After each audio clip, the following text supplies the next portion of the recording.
विश्वास। अरविंद और नीता में बहुत गहरा प्यार है। दोनों की शादी को 5 साल हो चुके हैं, लेकिन उनकी ज़िंदगी अभी भी अधूरी सी है क्योंकि इनके कोई बच्चा नहीं है।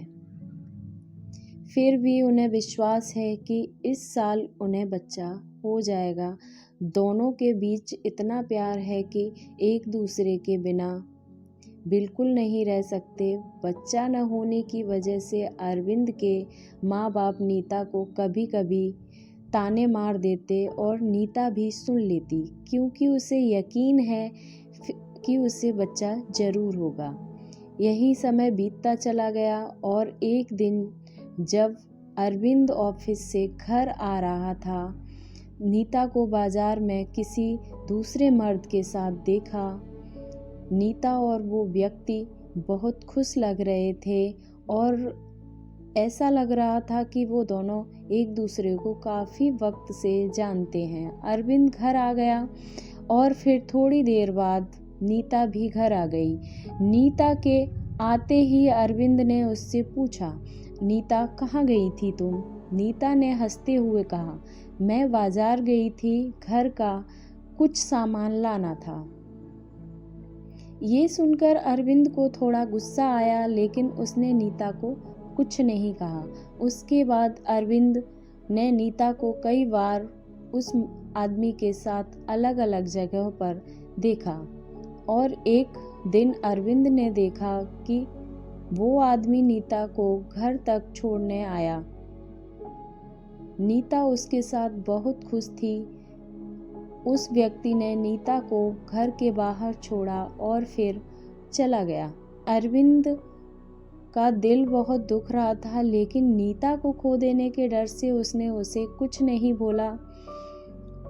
एक दिन अरविंद घर पर बैठा था कि तभी नीता का मोबाइल फ़ोन बजा और नीता बाथरूम में थी, इसलिए अरविंद ने फ़ोन उठा लिया। फ़ोन उठाते ही दूसरी तरफ से आवाज़ आई, हेलो अरविंद, मैं थोड़ी देर में घर आ रहा हूँ, कुछ ज़रूरी बात करनी है। बस इतना कहकर उसका फ़ोन कट हो गया। अरविंद ये सोचने लगा कि उस आदमी को उसका नाम कैसे पता है।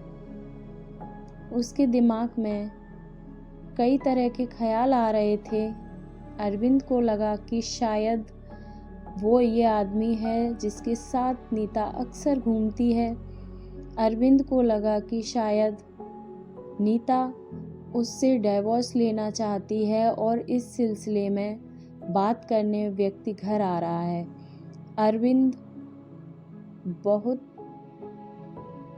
उदास हो गया। वो अपनी शादी को टूटते नहीं देना चाहता था क्योंकि नीता ने धोखा दिया है। उसे कुछ भी समझ नहीं आ रहा था।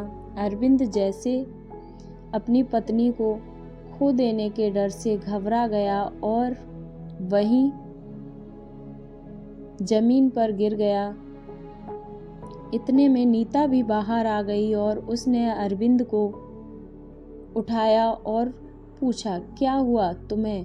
तुम ठीक तो हो? अरविंद ने गुस्से में नीता को धक्का दिया और वो गिर गई। उसका सिर पास रखी टेबल पर लगा और नीता को कोई हरकत नहीं हुई। कांपते हुए हाथों से अरविंद ने नीता को उठाया और उसके सर पर बहुत गहरी चोट लगी थी, जिसकी वजह से नीता बेहोश हो गई थी। तभी अरविंद की नज़र नीता के हाथ में पड़े एक एनवलप पर पड़ी। एनवलप खोला तो उसमें लिखा था, डियर अरविंद, मैं तुम्हें कई दिनों से बताना चाहती थी, लेकिन सोचा कि तुम्हें सरप्राइज़ दूं। मैं पिछले कुछ दिनों से अपने इलाज के लिए एक डॉक्टर के पास गई थी और वो डॉक्टर मेरा वही कजिन है जो बचपन में फ़ॉरेन चला गया था।